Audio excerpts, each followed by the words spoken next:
Bienvenue au podcast Sac du Cœur. Mon nom est Didier Orméjus. Cette semaine, je vais être accompagné par Marc-André Chaloux. En compagnie de Marc-André, on va revenir sur cette première défaite cette saison des Alouettes. Ça se passait, bien sûr, jeudi soir dernier au Stade Russell Molson contre les Argonauts de Toronto.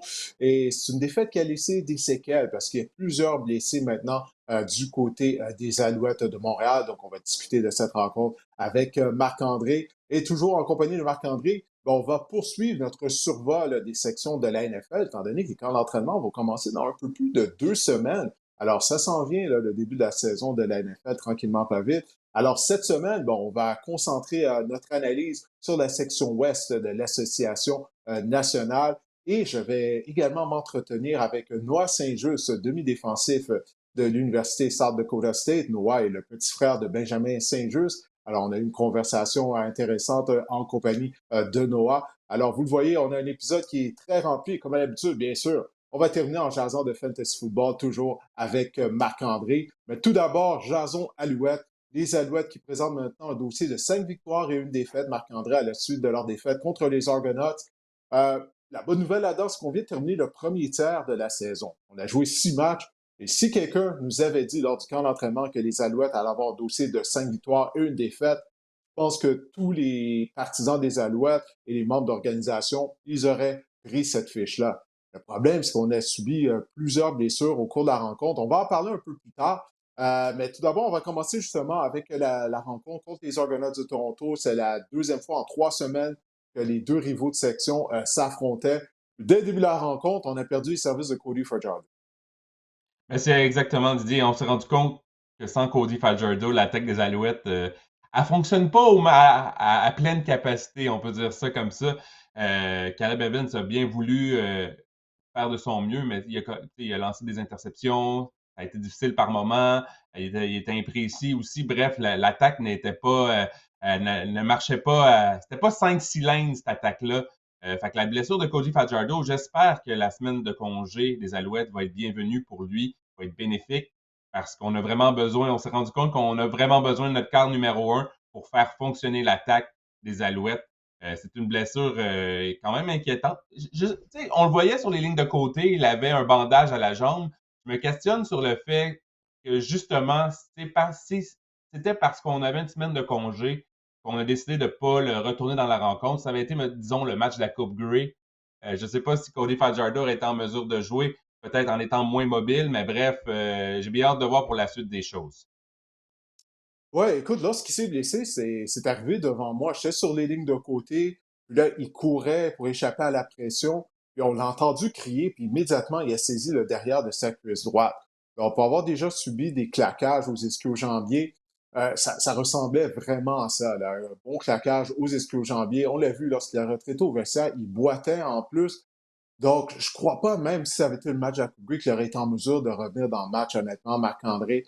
Lorsqu'on parle de bon claquage aux ischio-jambiers, c'est une absence de 4 à 6 semaines. Donc là, les Alouettes ont congé cette semaine. On va seulement savoir la semaine prochaine réellement la durée de son absence. Est-ce qu'il sera placé sur la liste des blessés de 6 matchs? Personnellement, je crains le pire à cause de la façon que je l'ai vu qu'il boitait. Il boitait quand même assez énormément.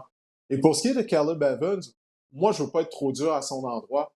Parce que, premièrement, Marc-André, ça a été tellement une courte semaine de préparation. Pour les Alouettes, ils ont eu seulement 4 jours entre les deux rencontres pour se préparer. En fait, ils ont tenu seulement une séance d'entraînement. OK? Donc, ça, c'est encore une fois le résultat du calendrier compressé de la Ligue canadienne. Alors, pour Caleb Evans, déjà qu'il est carrière réserviste, là, on a juste eu une semaine pour se préparer. Cody Fajardo se blesse lors de la troisième séquence des Alouettes seulement. C'est seulement la troisième possession des Alouettes lorsqu'il s'est blessé. Lui, il se fait envoyer dans le match. Donc, c'est vraiment pas une situation facile pour Caleb Evans. Comme tu l'as dit, il a fait de son mieux. La passe de toucher qu'il a complétée à Charleston Rambo, vraiment, c'était vraiment une belle passe. Puis, il a vraiment démontré beaucoup de cran dans la pochette. Parce que les Argonauts s'envoyaient un blitz, ils savaient qu'elle allait se faire frapper. Puis justement, il s'est fait frapper solidement sur cette passe de toucher. Mais étant donné qu'il y avait une couverture zéro, bien, il a envoyé le ballon en plein centre du terrain. Il a donné une chance à Rambo de faire un jeu sur le ballon. Alors, moi, je crois que Caleb Evans, avec une semaine de préparation, et même la semaine de congé, là, j'ose croire qui doit déjà commencer à se préparer. Donc, en théorie, il pourra avoir 2 semaines pour se préparer pour la prochaine rencontre des Alouettes qui sera contre des Rough Riders. Moi, je suis convaincu qu'il va connaître une meilleure performance qu'il a eu contre les Argonauts. C'est vraiment pas une situation facile. J'ai tellement aimé la réponse que Jason Maas t'a donnée après la rencontre quand tu lui as demandé si la semaine de congé, ou en fait la courte semaine avait été l'une des Mm. raisons de la contre-performance des Alouettes. Puis il a dit, écoute, ça avait l'air d'un gars qui disait, écoute, je veux pas être mis à l'amende, je veux rien dire de mal, mais c'est ça. C'est quoi l'expression en ce moment, là? Ceux qui savent, savent, là, sur les réseaux C'est sociaux? quoi cette Ah, situation-là? ouais, Attends, je crois il y que a j'ai comme raté celle-là, je l'ai pas vu. c'est trendy, là. Ceux qui savent, savent. C'est, en tout cas, bref. Mais non, OK, vraiment, ah les oui, Alouettes. c'est traduit de l'anglais, if you know, you know. Ouais, genre. Ouais, exactement, Ouais, c'est exactement. ça. Ouais. Mais t'as Mais raison, oui, c'est Jason ça. Mars voulait pas se mettre dans l'embarras, mais parce que c'est ça, moi je lui ai demandé, tu sais, je lui ai dit, bon, je sais que tu vas pas te servir de la courte semaine comme excuse, mais la réalité est, puis t'as regardé la rencontre, les joueurs des Alouettes tombaient comme des mouches. OK, à tous Mhm. les 3, 4 jeux, il y avait un joueur des Alouettes qui restait par terre. Puis c'est ça, puis là, c'est qu'il m'a répondu, ouais, il m'a dit, ouais, t'as vu ça toi aussi, hein? Tu sais, donc, puis il en avait parlé durant la semaine. Comme il disait, le football n'est pas un sport qui est fait pour être joué aux 4 jours, aux 5 jours. Mais c'est ça la réalité, malheureusement, au niveau de la Ligue canadienne de football. Mais c'est à travers la Ligue que tous les carrières, pas tous les carrières, mais qu'il y a plusieurs carrières de blessés. Trevor Harris s'est blessé il y a quelques semaines. Drew Brown, du Rouge et Noir, bon, il est revenu au jeu hier, puis il a connu un bon match, a mené Ottawa à une victoire. Mais ça, Zach Collaros a raté un départ aussi. Donc, à tous les ans, c'est ça. Puis ça, c'est le résultat du calendrier compressé du côté de la Ligue canadienne. J'aurais peut-être aimé, Didier, voir qu'on utilise peut-être davantage Davis Alexander. On l'a utilisé en fin de match pour strictement presque mettre le genou au sol. J'aurais peut-être voulu voir ce qu'il est capable de faire avec peut-être un 5 minutes ou peut-être deux séquences, deux, trois séquences à l'attaque. J'aurais aimé ça voir ce qu'il peut nous démontrer parce que ça fait longtemps qu'il est dans l'environnement des Alouettes dans l'équipe. J'aurais peut-être voulu voir ce qu'il pouvait apporter en fin de match. Quel genre de quel genre d'apport il pourrait apporter à cette attaque-là. Ouais, ben encore une fois, tu sais, ça aurait pas été une situation, ça aurait été loin d'être idéal pour Alexander, parce que comme je le disais tout à l'heure, Caleb Evans n'a pas eu beaucoup de temps de préparation, étant donné qu'il est carrière réserviste, puis il avait juste un seul entraînement. Donc, imagine-toi comment c'était pour Davis Alexander, carrière numéro 3. Donc, ça aurait vraiment pas été facile. Je sais que du côté de l'organisation, en particulier de Danny Matrocha, il aime beaucoup Davis Alexander. Alexander a un bon bras. Moi aussi, je ne vais pas te cacher, je serais curieux de le voir obtenir un départ pour voir ce dont il est capable. Mais il ne faut pas oublier qu'Evans, il avait gagné ses 2 départs. Hein. Oui, c'était contre Ottawa l'année dernière, mais quand même, il avait gagné ses 2 départs lorsque Cody Fajardo s'était blessé la saison dernière. Donc, écoute, on va lui donner le temps avec une vraie semaine de préparation. On va voir quel genre de performance qu'il va pouvoir livrer aux Alouettes. Puis pas juste ça, mais même pour Jason Maas. Tu sais, Pierre Vercheval l'a mentionné, Marc-André, durant la rencontre. Il y a un plan de match établi. Maas, il sélectionne les jeux qu'il sait que Cody Fajardo aime, qu'il est à l'aise. Puis là, soudainement, Fajardo n'est plus là. Là, c'est complètement différent avec Caleb Evans. Caleb Evans n'est pas le même type de carrière que Cody Fajardo. On s'entend là-dessus. Donc, il y a ça aussi. Donc, ça fait beaucoup d'ajustements à apporter alors qu'on ne s'attendait pas à ça du côté des Alouettes.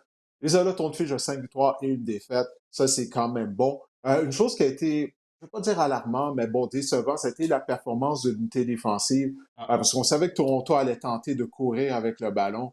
Et écoute, les Argos ont piétiné les Alouettes. Pierre Vacheval a tellement apporté un bon point durant la rencontre en disant, on en a même parlé, toi et moi, la semaine dernière, les Stampeders avaient comme jeté les bases de comment battre les Alouettes, des courtes Mm. passes, des courses à outrance. Puis encore, les Argos ont fait la même chose cette semaine et Pierre disait justement que les Argonauts, l'entraîneur-chef, c'est Ryan Dinwiddie. Il provient de l'arbre de Dave Dickinson. Puis là, la prochain match, c'est contre les Rough Riders. Corey Mace, qui provient également de l'arbre de Dave Dickinson. Fait que sûrement qu'on va Ouais. faire le même genre, on aura le même genre de plan de match. Donc, les Alouettes, assurément, devront s'ajuster Avec lors du AJ prochain Wallet match en parce que, plus.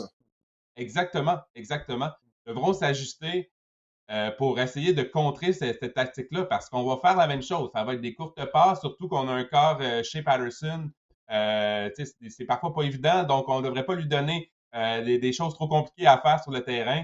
Donc, il va falloir s'ajuster du côté de la défense des Alouettes.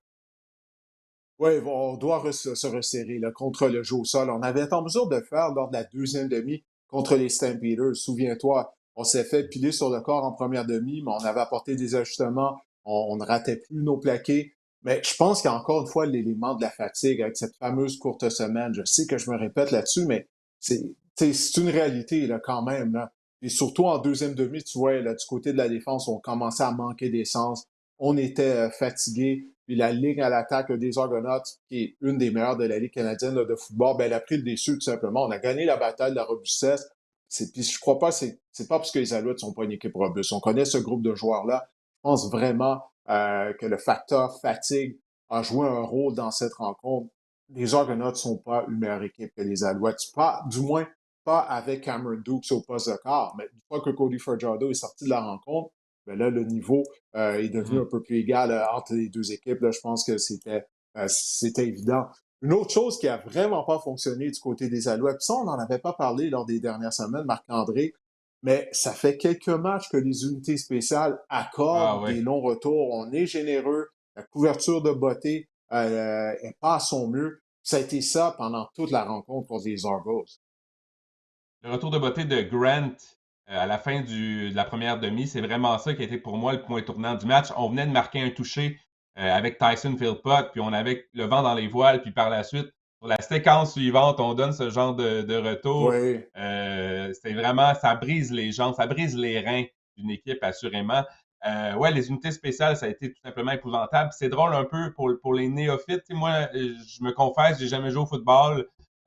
Parfois, on regarde pas trop ça, les unités spéciales. On trouve moins ça. On aime Mm, l'attaque, on aime la défense, puis on connaît plus ou moins les joueurs, mais tu te rends compte de l'importance des gars qui manquaient sur les unités spéciales, spécialement les joueurs canadiens dans les Canadiennes. Ça a vraiment fait une différence quand les Argonauts je dis, ont tellement eu des positions favorables sur le terrain. Il y a combien de séquences qu'ils ont entamé ça aux 40, aux 50 en territoire des Alouettes? Ça n'avait pas de maudit bon sens. Oui, ben, exactement. Alors pour Cameron Dukes, ben, c'était facile. Pour Brandon Woody, c'était beaucoup plus facile en raison de ses bons retours de beauté de la part de Junior Grant. On avait des courts terrains. Donc au niveau de la sélection de jeu, ben, tu dis, bon, on va courir avec le ballon. On n'est pas obligé de prendre autant de chances. Donc, écoute, tout ça, ça a favorisé les Argonauts. Il faut leur donner crédit. Il faut donner crédit à Mickey Donovan, l'entraîneur des unités spéciales de Toronto, et à Junior Grant. Ils avaient un bon plan de match, ils l'ont exécuté au niveau des unités spéciales, mais clairement, du côté des Alouettes et de Byron Archambault, qui est le responsable des unités spéciales, bon, tout d'abord, il faut que les joueurs qui sont blessés reviennent. Hein? On parle de bons joueurs sur Mhm. les unités spéciales qui sont blessés. On va voir le tableau là, tout à l'heure des absents qu'il y a du côté des Alouettes lors des dernières semaines. Donc, mais il faut qu'on s'améliore. Il faut qu'on s'améliore puisque comme tu l'as si bien dit, lorsqu'on analyse les équipes, on oublie de parler des unités spéciales, mais surtout au football canadien avec 3 essais, les unités Mhm. spéciales sont cruciales. C'est vraiment un tiers des rencontres.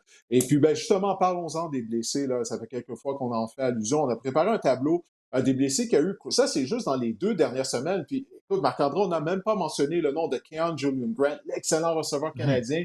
Il s'est blessé lors de l'échauffement pour une deuxième semaine consécutive. On a perdu un joueur lors de la période d'échauffement. David Côté s'était blessé lors de la semaine précédente.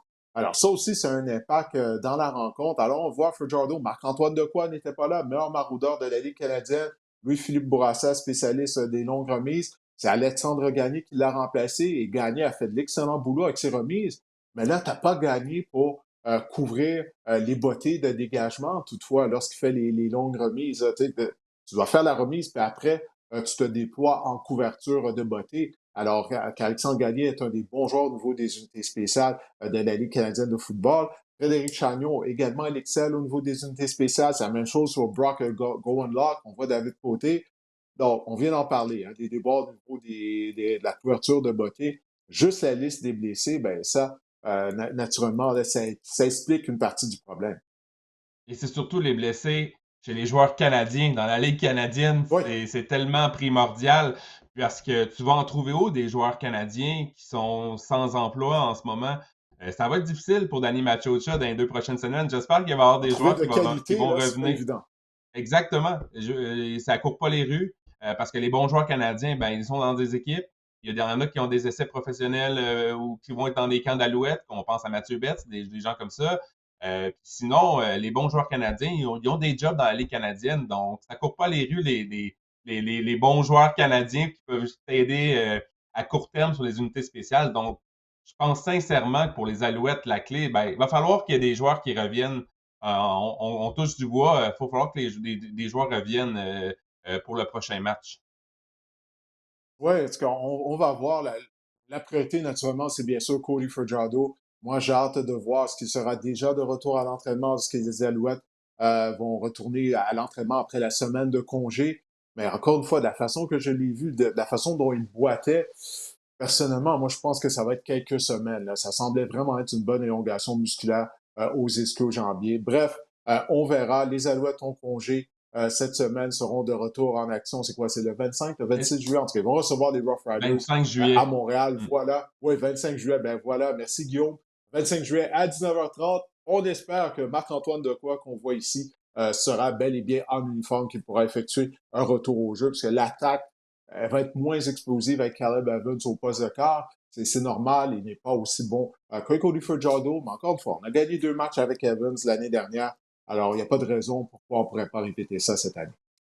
En tout cas, Didier, si tu as encore tes épaulettes, peut-être texter Danny Non, non, Machocha, lui en non, parler si tu veux non, non, non, revenir. non, Là. Je pense qu'on est vraiment non, pour Montréal. Fais-le pour nous, Didier. On n'a pas le choix. non, Non, non, non. non, non, écoute, j'aime ma ville, mais non, non. On, on Si t'a j'étais on pas t'a vu assez bon, éviter sur les lignes de côté, t'es encore rapide comme un chat, là. Éviter les plaqués.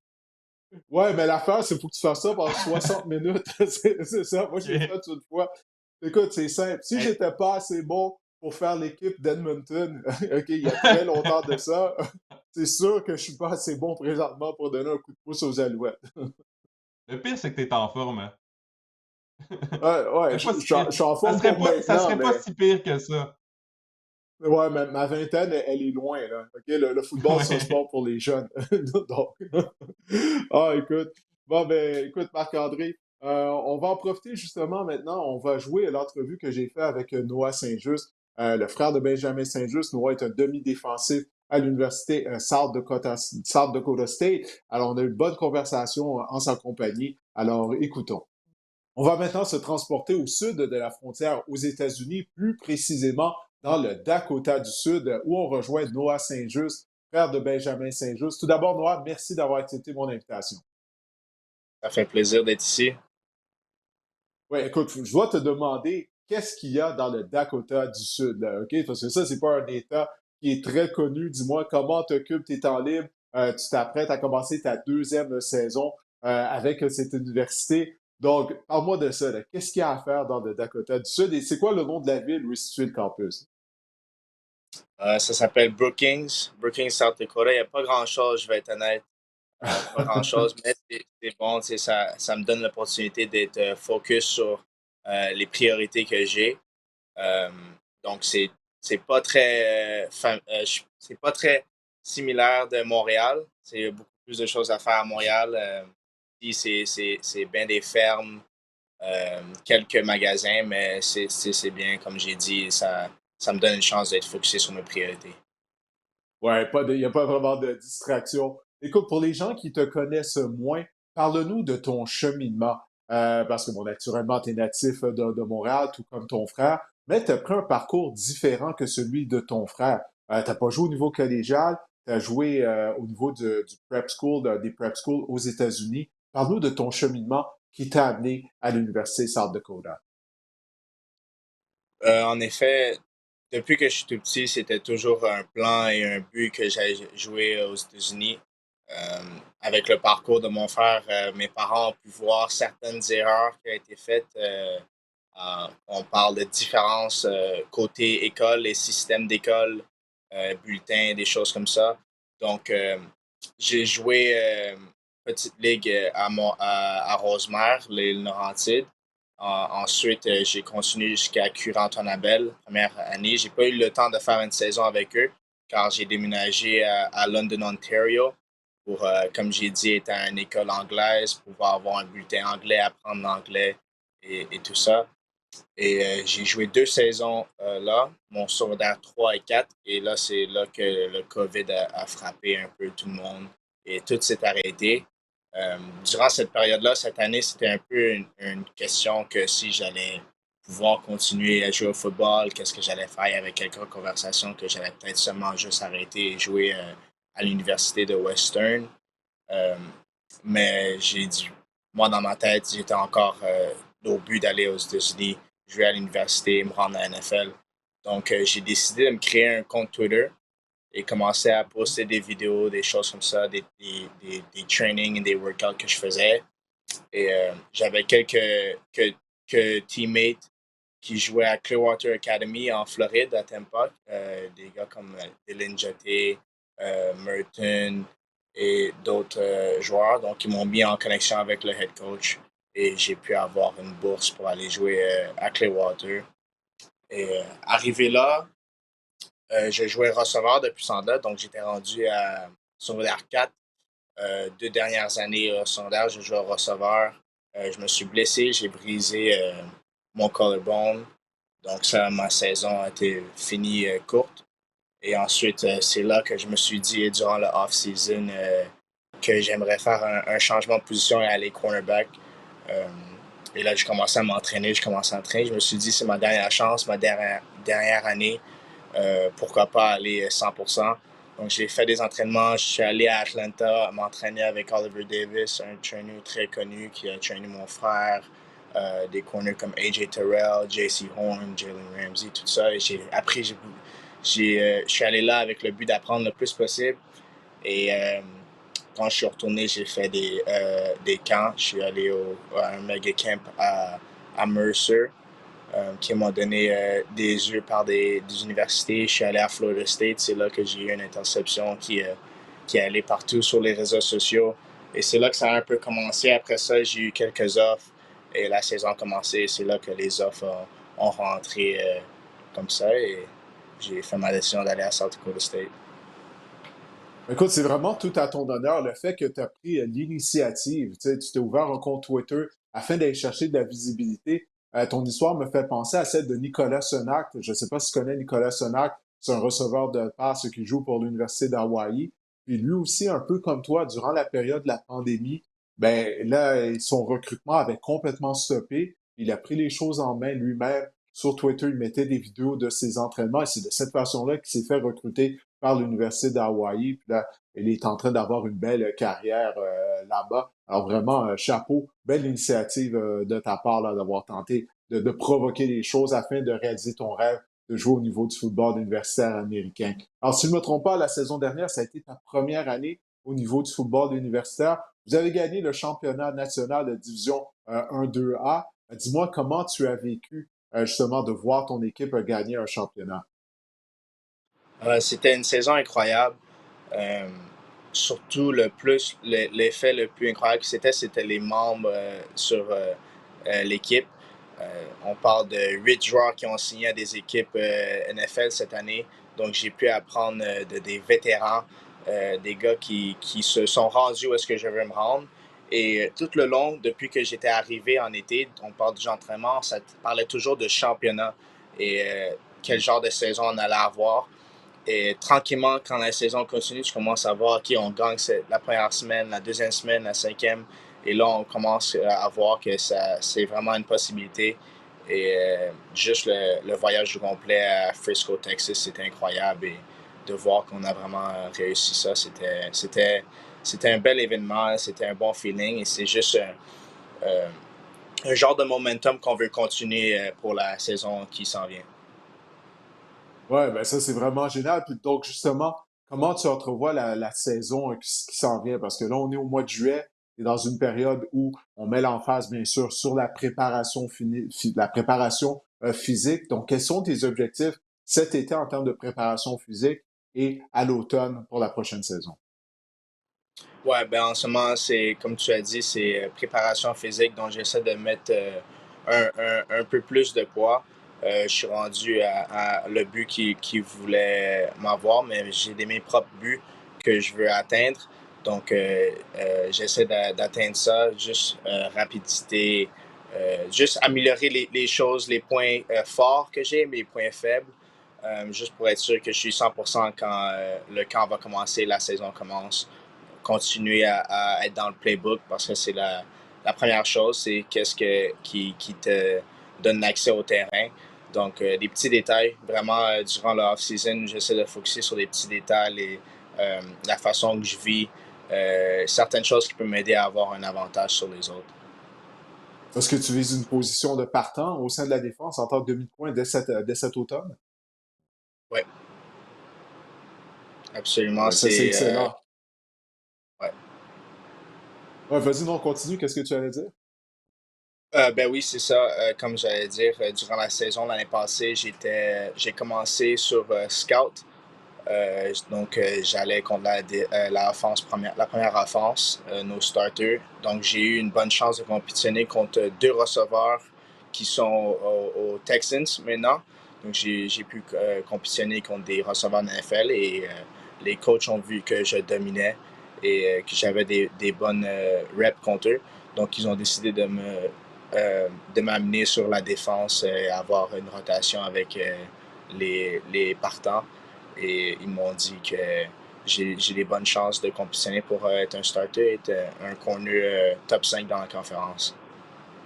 Ben écoute, je te souhaite, Noah, ça, c'est aucun doute là-dessus. Je te souhaite d'être partant cette année, mais pas juste ça, d'être productif et justement d'être pas juste dans le top 5 des meilleurs demi-coins là, de ta conférence, mais d'être le meilleur demi-coin. Là. Pourquoi pas? Pour mettre la barre haute. Ouais, Dis-moi, bon, comme on sait, ton frère Benjamin, lui aussi, c'est un demi-défensif du côté de la NFL avec les Commanders. Le temps va vite parce que là, ton frère va entamer sa 4e saison déjà dans la NFL. Dis-moi, quels sont certains des meilleurs conseils qu'il t'a donnés, puis à quel point ça t'a aidé justement, ou ça t'aide toujours, tu sais, d'avoir ton grand frère, puis de le voir, tu l'as vu franchir les étapes, d'une certaine façon, tu sais à quoi t'attendre parce que tu as vu ton grand frère franchir ces étapes-là avant toi. ouais. Euh, je dirais la première chose, c'est comment rester en santé. On entend toujours ça, c'est availability et c'est la clé. Mhm, C'est toujours être là, être sur le terrain, pouvoir être disponible au coach. Si tu es disponible, tu as la plus grande chance d'être sur le terrain, quand même que tu es average ou pas. Si ton meilleur joueur est blessé, il faut qu'il y ait quelqu'un qui peut être là pour step up. Donc, comment prendre soin de mon corps, comment préparer pour une pratique, comment après recouvrir d'une pratique ou d'un training pour être prêt à aller le lendemain. Euh, Aussi, on parle beaucoup de playbook, beaucoup de étudier le jeu, étudier le film, euh, comment juste améliorer les petits détails. Comme ça, quand je mhm. vais sur le terrain, c'est facile, c'est rapide et j'ai des instincts pour faire des beaux jeux. Ouais, ben ça, c'est super. Écoute, là, ça doit être vraiment génial. T'as ton frère, tu peux l'appeler, le texter n'importe quand. T'as accès à un joueur de la NFL, un très bon joueur du côté de la NFL. Alors, sers-toi-en là, comme outil dans ton cheminement. Écoute, avant de se quitter, j'aimerais que tu me parles de votre camp. Je dis votre camp, parce que bon, bien sûr, le camp Retour à l'origine est associé avec Benjamin, ton frère, mais c'est une histoire de famille. J'avais eu l'occasion d'assister à ce camp-là et de faire des reportages lors des 2 premières années. Cet été, vous avez tenu la 3e édition de ce merveilleux camp. Plus de 500 jeunes y ont participé. Pourquoi je dis que c'est une histoire de famille? Ben, parce que toi, tu es présent également. Il y avait l'épouse de ton frère aussi l'année dernière qui y participait. Là, c'est un peu plus difficile étant donné qu'elle est enceinte et qu'elle est due très prochainement. Donc, tu vas être un oncle là, pour la première fois, Noah. Donc, ça va être un autre Ouais, titre ouais, ajouté à côté de ton nom. Est-ce que tu es excité? ouais, c'est vraiment excitant. Moi, pour moi, c'est vraiment bizarre parce que mon frère, quand je le regarde, il a encore 16 ans et moi, je suis encore jeune. Donc, c'est bizarre, mais c'est excitant. En plus, une petite fille, c'est nouveau dans la famille, donc on va prendre soin d'elle. Ben ouais, c'est vraiment super. Alors, qu'est-ce que je disais? Ben, c'est que le camp Retour à l'origine, c'est vraiment une histoire de famille parce que toi aussi, tu es présent à ce camp d'entraînement, à ce camp-là pour les jeunes. Votre père a eu un rôle important justement afin de mettre sur pied le camp. Donc, dis-moi comment ça s'est déroulé parce qu'encore une fois, il semble que ça a été un succès. Ouais. Ben, en fait, ça a toujours été un but, je pense, pour Ben de vouloir redonner. C'est quelque chose que, entre famille, on avait réalisé très tôt que à Québec, à Montréal, il y avait pas beaucoup d'opportunités comme ça quand on était jeune. Avoir des rêves d'aller à la NFL ou aller à l'université aux États-Unis, c'était presque impossible quand on était jeune. Ils nous disaient, ah, c'est peut-être mieux aller au cégep, puis aller jouer dans la CFL. Donc, on a réalisé ça très vite. Donc, la première chose que mon frère a voulu faire quand il a réussi à NFL, c'est redonner et donner cette opportunité-là aux jeunes que nous, on n'avait pas vraiment. Euh, et comme tu as dit, le head boss, c'est mon père et il a aidé à tout organiser. Puis c'est le fun en tant que famille de pouvoir redonner non seulement aux jeunes, mais pouvoir donner cette joie-là à nos parents.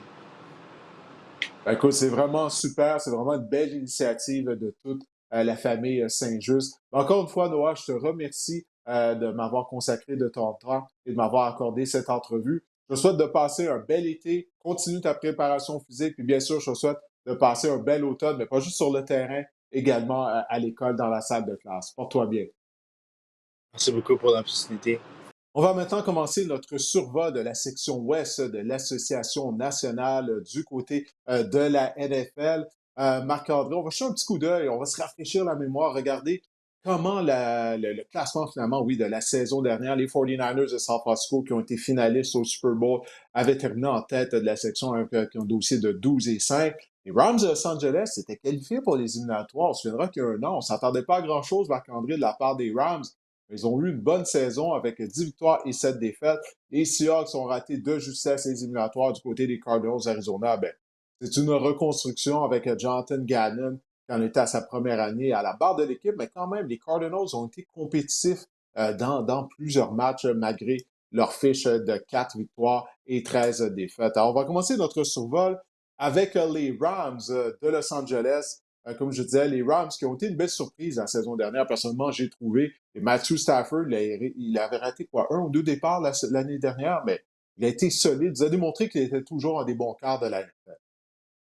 Exactement. L'attaque est explosive l'année passée, surtout avec l'arrivée de Puka Nacua qui a vraiment changé le visage en attaque des Rams de Los Angeles parce que Cooper Kupp a été blessé pour la majeure partie de la saison.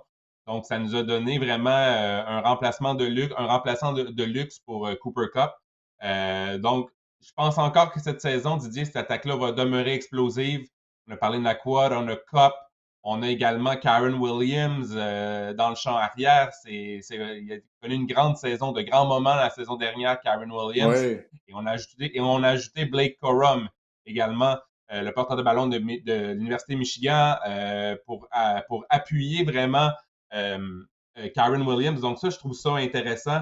On a une attaque explosive. J'ai quand même des questions que je me pose, des points d'interrogation sur la ligne à l'attaque. On a eu des blessés la saison dernière. Est-ce qu'elle sera aussi bonne, même voire meilleure? Parce qu'on a des points d'interrogation à ce niveau-là. Mais je pense que les Rams en attaque sont bien nantis. Évidemment, si Matthew Stafford demeure en santé, parce qu'après ça, quoi qu'on a signé Jimmy Garoppolo comme police d'assurance, mais quand même, ce n'est pas Stafford. Donc, en attaque, je pense que les Rams sont bien nantis à ce niveau-là. C'est pas là le problème.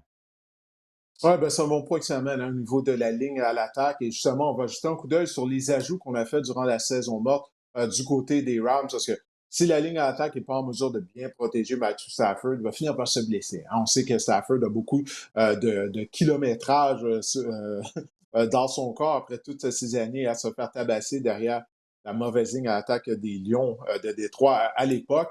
Alors, il me semble qu'on a mis l'emphase du côté de la défense, du côté des Rams au cours de la saison morte. Lorsqu'on regarde bon, les joueurs, on a fait des acquisitions de Tre'Davious White, demi de coin, Darius Williams, un ancien des Jaguars de Jacksonville qui joue également en position de demi de coin, Marauder, Curl, l'ancien de Washington.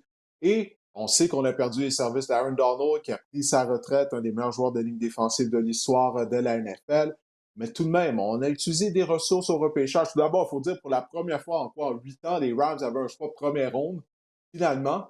Et on en a profité pour repêcher Jared Verse, ailier défensif de l'Université de Florida State. Puis on est retourné puiser à Florida State avec la sélection de Brandon Fisk, qui est un plaqueur. Bon, d'aucune façon, on s'attend à ce qu'il remplace Aaron Donald. Aaron Donald, comme je l'ai dit, est un des meilleurs de l'histoire à sa position. Mais quand même, on a utilisé des ressources afin d'avoir des chasseurs de quart. La question est de savoir comment ces joueurs-là vont s'ajuster à la NFL. Mais Jared Verse, en particulier, il est très talentueux. Exact. Ça va être un peu un sacrilège que je vais dire, mais je pense que même avec le départ de Aaron Donald, on va s'en sortir du côté des Rams, selon moi, justement, avec Verse, avec Fisk. On a également Kobe Turner qui a été parmi les nominations pour le joueur défensif par excellence la saison dernière, recrue par Oui, excellence la c'est saison vrai, oui. dernière. On a Byron Young également. Donc, je pense que tout ce groupe-là va vraiment venir, peut quand même efficacement combler la perte d'un gars comme Aaron Donald sur le terrain. C'est sûr qu'au niveau du leadership, ce sera différent. Mais je veux dire, en termes de talent, en termes de terrain, en termes d'exécution, je pense qu'on a fait du bon travail pour vraiment faire du bon boulot au niveau du front défensif. C'est vraiment la tertiaire qui m'inquiète du côté des Rams, Didier. Oui, c'est pour ça qu'on a utilisé des ressources au niveau du marché des joueurs autonomes au niveau de la tertiaire. La question de savoir, bon, s'il va y avoir de la chimie. Et oublie pas, on va miser sur un nouveau coordinateur en défense en plus. Hein. Ryan Morris a quitté. Il est maintenant l'entraîneur-chef des Falcons d'Atlanta. Alors, est-ce qu'il va y avoir une période d'ajustement avec le nouveau coordinateur qui faisait déjà partie de l'organisation? Ça reste à voir, mais je suis d'accord avec toi, la tertiaire pour moi, est un point d'interrogation du côté des Rams. Tu as mentionné le nom de Blake Corum. J'ai bien hâte de voir ça. Jumelé, Blake Corum, ancien demi à l'attaque de l'Université de Michigan, jumelé avec Karen Williams dans le champ arrière.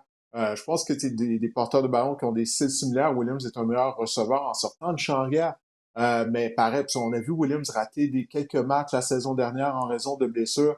Alors là, avec Corum, pour lui donner un coup de main, je pense que ça va faire un bon duo, là. Comme on dit en anglais, un bon one-two punch dans le champ arrière des Rams de Los Angeles. Mais maintenant, la question de savoir qu'est-ce que les partisans des Rams pensent là, à l'approche de la saison 2024. Là.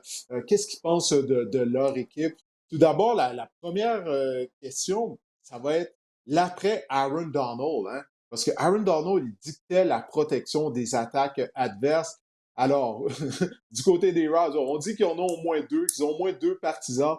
On sait qu'à Los Angeles, depuis l'arrivée des Rams et des Chargers, ben c'est simple. Tous les matchs sont comme des matchs en territoire hostile ou à peu près parce que les partisans des équipes adverses envahissent le SoFi Stadium et ils sont très bruyants. Et puis, comment ils se sentent face à la saison? On regarde en l'air, on n'est pas trop sûr du côté des Rams, je crois. Là. On a vraiment perdu du leadership. On parle d'Aaron Donald, mais on a aussi perdu Jordan Fuller, qui était un leader en défense aussi dans la tertiaire Oui. des Rams, qui a quitté pour la Caroline. On a signé des vétérans, Trey Davis White, tu en as parlé, Darius Williams, mais je me questionne sur il reste combien d'essence dans le réservoir, spécialement White, qui a été blessé au cours des 2 dernières années, Oui. des blessures Des au tendon blessures aux jambes, d'Achille, là, en plus. déchirure du ligament croisé antérieur à 29 ans. Je veux dire, il était excellent avec les Bills. C'était l'un des meilleurs demi-de-coin de la Ouais. Ligue, mais ça fait Mais il n'a déjà un petit jamais bout été de ça reconnu pour sa vitesse en plus. Hein? Là, à en la suite de plus. ces Donc, blessures-là, qu'est-ce que ça va donner? Ouais. un demi-de-coin physique, plus dans le moule de Richard Sherman. Là, on a vu que l'avènement des demi-de-coins physiques avec la Legion of Boom à l'époque. Mais oui, c'est vraiment ça. Je me questionne aussi sur le leader. C'est ça l'après Aaron Donald pour moi, c'est le leadership. De qui ça va provenir en défense du côté des Rams. Alors, beaucoup de points d'interrogation du côté de l'unité défensive. L'attaque, on est confiant elle devrait être bonne si, naturellement, Matthew Stafford est en mesure de rester en santé. Puis, il y a toujours bien Sean McVay qui sélectionne les jeux, puis c'est un des meilleurs cerveaux en attaque du côté de la NFL. Alors, maintenant, la question est de savoir combien de victoires les Rams vont avoir. Plus ou moins 8 victoires et demie. 8,5 victoires pour les Rams. Tu vas pour plus ou moins, Marc-André? Eh là là, ça va être un moins pour moi, mais je me dis que il y a vraiment des. Les Rams, c'est une équipe que si les dominos tombent en place, ils pourraient peut-être participer aux éliminatoires parce que je crois en Sean McVay, ça demeure l'un des génies offensifs dans la NFL. Je crois au coaching, je crois en cette équipe-là, mais je pense qu'on a vraiment trop de points d'interrogation sur la ligne à l'attaque et dans la tertiaire en défense. 8,5, je trouve ça élevé. Je vais dire moins pour les Rams. Ouais, on voit à l'écran, Matthew Stafford n'a jamais participé aux éliminatoires lors de 2 saisons consécutives. Bon, naturellement, il a joué la majorité de sa saison, de sa carrière à Détroit quand ça allait mal pour les Lions. Mais j'ai douté des Rams l'année dernière. Je ne vais pas le faire 2 années de suite, malgré le départ d'Aaron Donald. Donc, je vais y aller avec 9 victoires pour les Rams, OK? Donc, on va faire une fiche de 9 et 8. Donc, juste un peu plus que 8 victoires et demi. Je ne veux pas les sous-estimer comme j'avais fait l'été dernier. Je pense que Sean McVay nous a démontré à quel point il était un bon entraîneur. Et Leslie, le DG, tu parlais de Kobe Turner, des joueurs qu'il a été en mesure de trouver. Parce que quand tu regardes la défense des Rams, hein, il n'y a pas de super vedette. Là. Mis à part, il y avait Aaron Donald, mais le Mhm. reste des joueurs, c'était pas des super vedettes. Puis malgré tout, la défense était bonne. Encore une fois, on va avoir un nouveau coordinateur en défense, mais je ne vais pas douter des Rams sur une 2e année de suite. Je vais leur donner le bénéfice du doute. Maintenant, on va se transporter du côté de l'Arizona. Les Cardinals, bon, on l'a vu tout à l'heure, ils ont un dossier de 4 victoires et 13 défaites la saison dernière. Jonathan Gannon va être à sa 2e année à la barre de l'équipe. J'ai aimé le travail qu'il a fait, parce que ça n'a pas été facile l'année dernière, mais comme je le disais, les Cardinals, ils ont été compétitifs, ils étaient dans des matchs. Puis on a fait quelques ajouts là, au cours de la saison morte à Marc-André du côté de l'Arizona. Effectivement, le problème, c'était la défense, surtout le front défensif du côté des Cards de l'Arizona. Didier, alors, lors des 6 dernières semaines, Didier, l'année dernière, la défense des Cards avait seulement obtenu un sac du corps. Puis ce sac-là, ben, c'était Justin Ouf! Field qui était sorti en touche derrière sa ligne de mêlée lors d'un match. Donc, on n'était vraiment pas efficace au niveau pour mettre de la pression sur les quarts adverses. Et ça explique la sélection de Darius Robinson, qui était l'un des joueurs les plus talentueux du repêchage euh, de cette saison. Donc, pour moi, l'attaque, je pense que l'attaque va être excellente avec Kyler Murray. On a repêché des joueurs talentueux, des playmakers, qu'on dit en anglais en attaque. Mais je pense vraiment que la défense, ça va être encore là le point névralgique des Cardinals s'ils veulent connaître du succès ou une progression cette saison. Oui, écoute, bon, on a mis sous contrat Sean Murphy-Bunting. Tu as parlé bon, du repêchage de Darius Robinson, qui lui est un joueur hybride au niveau de la ligne défensive. Hein. C'est une des raisons pourquoi il n'a pas été repêché en première ronde. On se disait, est-ce que c'est un ailier défensif ou un plaqueur, mais il est bon pour appliquer de la pression sur les carrières adverses. Et il ne faut pas oublier qu'on a sélectionné en première ronde Marvin Harrison Jr., considéré par plusieurs comme étant le meilleur receveur disponible lors du repêchage. Alors, j'ai hâte de voir ça s'il sera en mesure de développer de la chimie avec Kyler Murray, parce qu'il n'y a aucun doute qu'il est talentueux. Puis moi, je trouve ça intéressant parce que pour moi, Marvin Harrison Jr., moi, je le comparais à Larry Fitzgerald. Puis là, c'est l'ancienne équipe de Larry Fitzgerald qui l'a repêché, les Cardinals d'Arizona. Moi, je suis un gros fan de Larry Fitzgerald à l'époque. C'était vraiment tout un receveur de passe. Alors, on va voir s'il peut connaître le même genre de carrière que Fitzgerald. Ben, écoute, on va avoir touché le gros lot là, du côté des Cardinals au repêchage. Et du côté des départs, bon, on a perdu Marquise Brown, qui porte maintenant les couleurs des Chiefs de Kansas City. Randall Moore, receveur de passe, Antonio Hamilton, demi-coin. Mais avec les joueurs qu'on a mis sous contrat, Zay Jones, receveur de passe, Sean Murphy Bunting, comme je le disais tout à l'heure. Finalement, c'est comme ça qu'on a fait des transactions d'une certaine façon. On voit, on a perdu Hamilton, mais on l'a remplacé par Murphy Bunting. On a perdu Moore, mais on va remplacer par Zay Jones. Donc, je pense qu'on va être correct. On n'a pas perdu vraiment là, de joueurs incroyables du côté des Cardinals d'Arizona. Maintenant, que pensent les partisans des Cards, les gens dans le désert en Arizona? Qu'est-ce qu'ils pensent de cette saison 2024 qui va commencer assez bientôt? Hein? Quand l'entraînement va commencer dans un peu plus de 2 semaines, ouf, les éliminatoires, oh, puis là, on regarde, on prend la sortie pour les Cardinals de l'Arizona. Alors, on n'est pas très enthousiaste, hein, et je pense que c'est avec raison du côté des partisans des Cards. Hein. Et est-ce que Kyler Murray est réellement un joueur, un quart de concession, la question? Je pense que La oui. question Honnêtement, demeure. Ah oui? il a du talent parce que ben, les Cards ont eu une fiche l'année dernière. Ils ont démarré la saison 1-8 en l'absence de Kyler Murray. On a vraiment vu une progression en attaque lorsqu'il est revenu au jeu. Et en faisant mes recherches, Didier, là, j'ai découvert, je me rappelais pas de ça, j'ai découvert que le jeu au sol des Cards de l'Arizona l'année dernière a vraiment été très, très, très efficace. On a été Ouais, 4e pour les verges au sol dans la NFL la saison dernière. On était 2e pour les verges par course avec 5. Donc, on a sélectionné Trey Benson également au repêchage pour faire une paire avec James Conner. Donc, ça me dit qu'on va essayer également de continuer à connaître du succès au sol avec ces deux porteurs de ballon. Ça m'a surpris de savoir, tu sais, des fois, on fait des recherches, tu fais comme, oh, ouais, le jeu au sol des Cards était si efficace que ça. Donc, pour moi, le fait que justement le jeu au sol est efficace, si on peut continuer dans la même veine, ben, ça va créer un équilibre. Ça va permettre à des joueurs comme Marvin Harrison, comme Zay Jones, l'attaque aérienne de se faire valoir. Et on a également Kyler Murray qui peut courir avec le ballon, qui est une double menace. Donc, pour moi, l'attaque, ça peut faire des flamèches. C'est vraiment la défense aussi, un peu comme les Rams, c'est la défense qui sera vraiment à surveiller du côté des Cards. ouais, ben, les Cards, c'est comme si c'est une équipe, bon, bon, je ne vais pas dire passer sous le radar, parce qu'elle n'a pas connu une grande saison, mais on n'avait pas de match aux heures de grande écoute l'année dernière du côté de l'Arizona. Et ben, moi, j'avais la chance de les voir jouer régulièrement tous les dimanches en faisant le NFL Red Zone. Et comme tu as dit, oui, l'attaque au sol fonctionnait bien. Écoute, je me souviens d'un match en début de saison, on n'avait pas gagné 200 verges, plus de 200 verges au sol contre les Cowboys de Dallas. Alors, ça, c'est quelque chose sur lequel on peut construire du côté des Cards. Ben, la question demeure pour moi, en tout cas, est-ce que Kyler Murray est réellement un carrière de concession? Moi, je commence à pencher du côté que non, il ne l'est pas. Mais comme tu l'as dit, il a raté la première moitié de la saison. Il se remettait toujours d'une blessure à un genou. Donc, on va lui donner le bénéfice du doute. Mais cette année, pour moi, ça passe sous sa case ça, pour Kyler Murray en tant que carrière de concession. Alors maintenant, question de savoir combien de victoires les Cards vont être en mesure de décrocher. Seulement 4 victoires l'année dernière. Cette année, le plus ou moins le over-under, comme on dit, 6 victoires et demie pour les Cards d'Arizona. Tu penses de quel côté, Marc-André?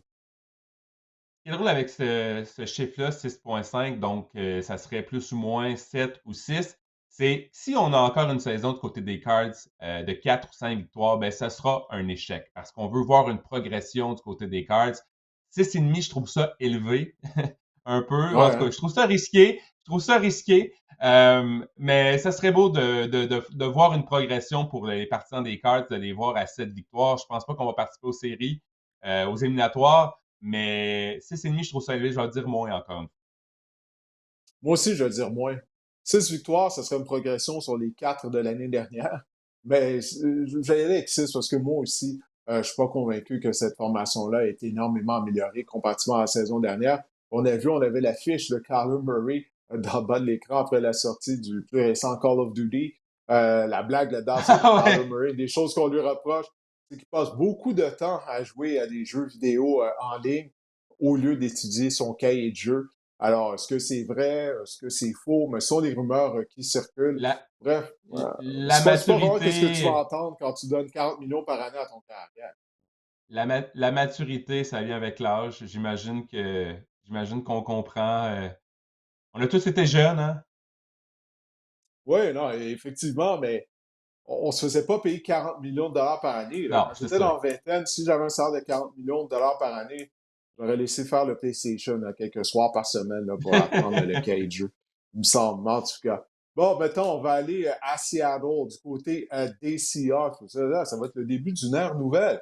Hein, après 12 saisons à la barre des Seahawks, Pete Carroll, il a été remercié. Bon, lorsqu'on a annoncé ça, on disait que c'était un accord mutuel, mais clairement, on voulait passer un autre appel du côté de l'organisation des Seahawks de Seattle. Et bon, on est allé de quelques changements au cours de la saison morte du côté des Seahawks. Il va y avoir de nouvelles philosophies, autant en attaque qu'en défense. On a repêché ce qui est, selon moi, un des meilleurs joueurs en défense du repêchage, en Byron Murphy, le plaqueur de l'Université de Texas. Les Seahawks ne devaient pas s'attendre à ce que Murphy soit toujours là lorsqu'ils ont repêché. Mais tu te souviens comment le repêchage s'est déroulé? C'était juste des joueurs en attaque ou à peu près qui étaient sélectionnés lors de la première ronde. Alors, les Seahawks, eux, ils ont sauté sur Byron Murphy, qui, selon moi, devrait être un joueur d'impact dès sa première année, là, dès cet automne à Seattle.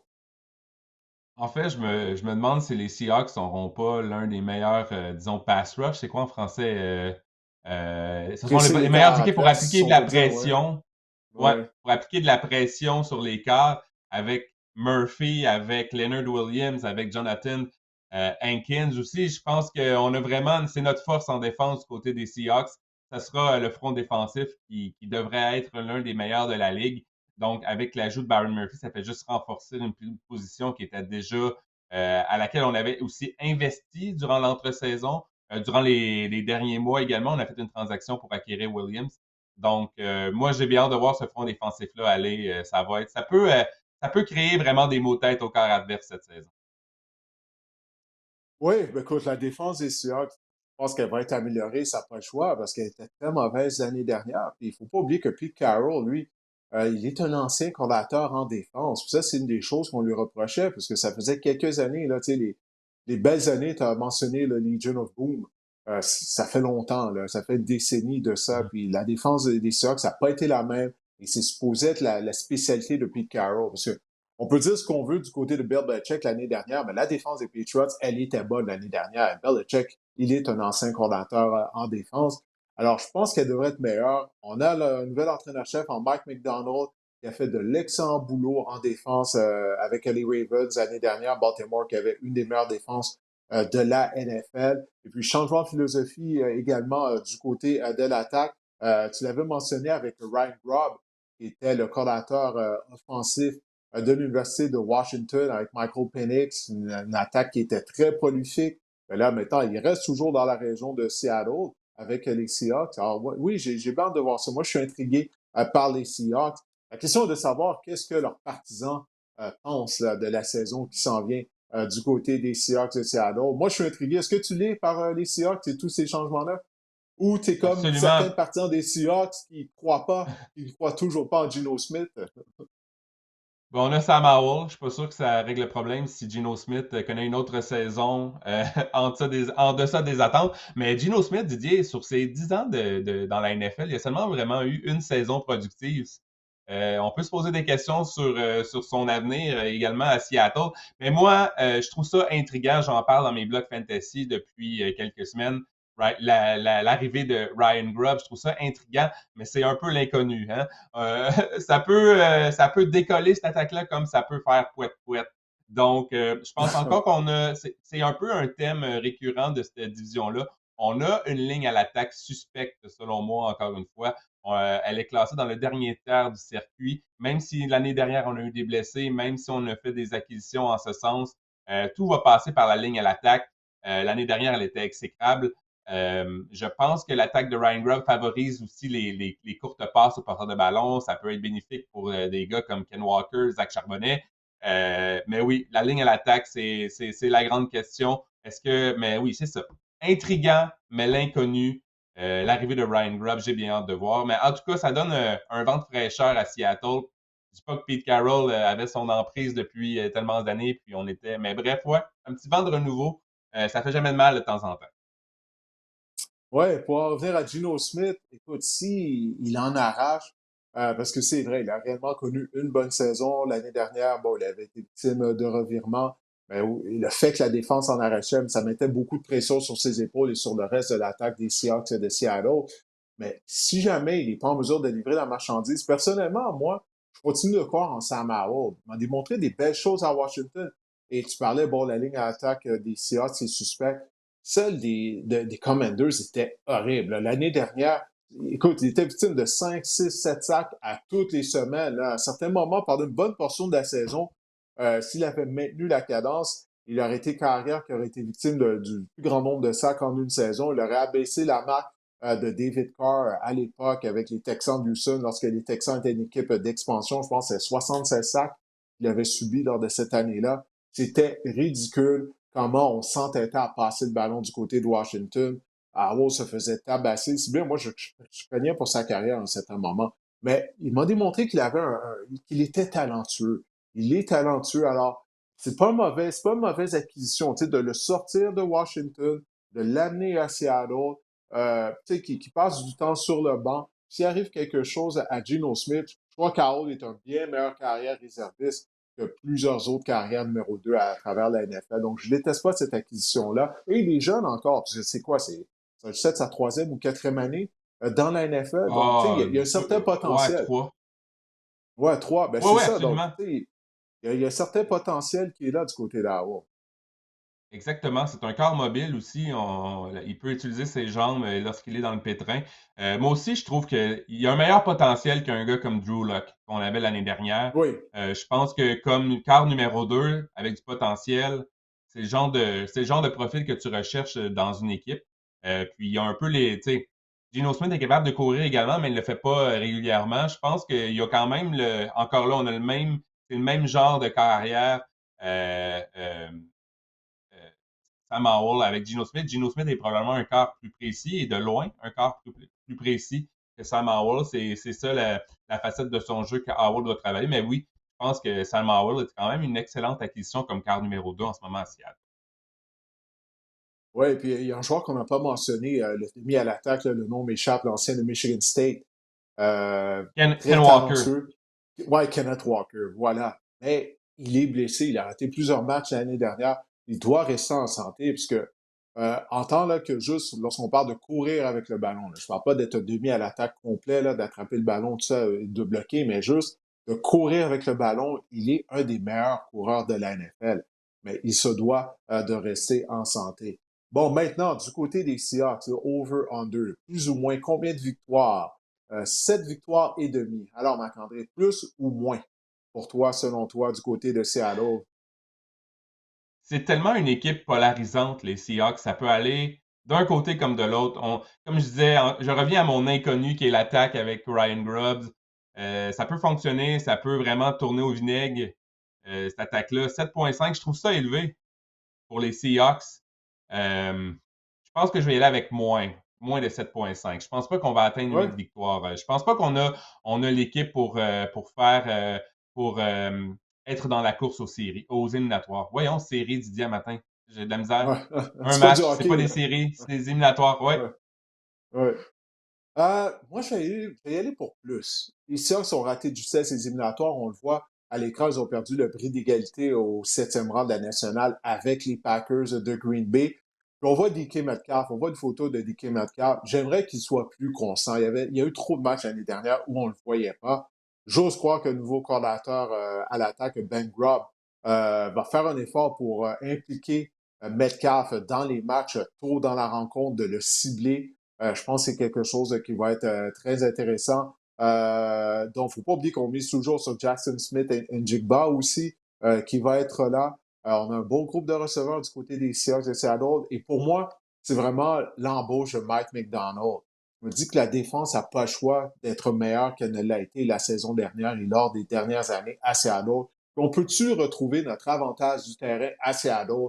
Tu sais, toi, lors de la période du Legion of Boom, la foule était tellement bruyante, la défense intimidante, puis les Seahawks gagnaient tout le temps à domicile. C'est pratiquement impossible de gagner à Seattle. Ça, c'est disparu. Il faut ramener ça. Mais avec Mike McDonald, je pense que la défense devrait être beaucoup plus solide. Alors, c'est la raison pour laquelle je pense que les Seahawks devraient gagner au moins 8 ou 9 matchs la saison dernière. Ben, il ne reste plus qu'une équipe maintenant du côté de l'Association nationale, en fait, de la section ouest de l'Association nationale, sont les champions en titre, finalistes du Super Bowl, les 49ers de San Francisco. Les Niners sont encore une fois favoris afin de terminer au premier rang de la section. On a ajouté des joueurs, on a eu des départs également du côté des 49ers au cours de la saison morte.